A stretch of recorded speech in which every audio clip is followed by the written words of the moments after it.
छोटूचं म्हणणं होतं की आधी मानाला बेल्ट लावून घे नंतर काम कर. माझ्या वासराला तर माझी काळजी आहे रे बाबा.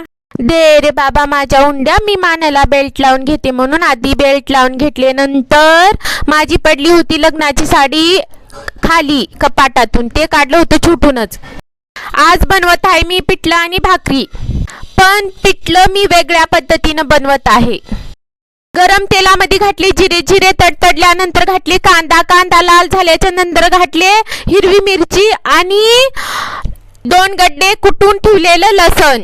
फोडणी तर परफेक्ट झालेली आहे. त्याच्यामध्ये घातले लाल तिखट, मग घातले बारीक केलेले टमाटर, मग त्याला फोडणीमध्ये फिरवले गर गर गर गर गर. टमाटे मऊ होण्यासाठी टाकले चमचाभर मीठ.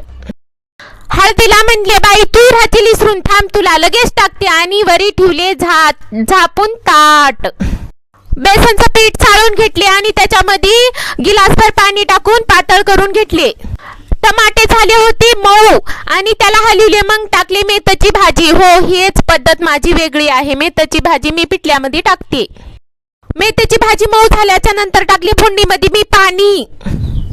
पाणी उकळायला लागलं तेव्हा टाकले बेसनचं पीठ पातळ केलेलं.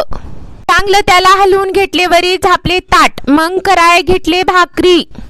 हे समजा करताना मनामध्ये चिंता होती की बाई माझी लेकरं खातील का नाही. माझी लेकरं जन्मल्यापासून बेसन खाल्लेले नाहीत आणि त्यांना आवडलं का नाही मला माहिती नव्हतं.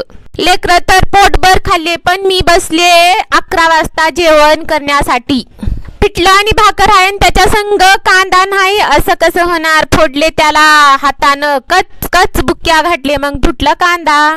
तशी गावरान थाळी पोटभर खाल्ली.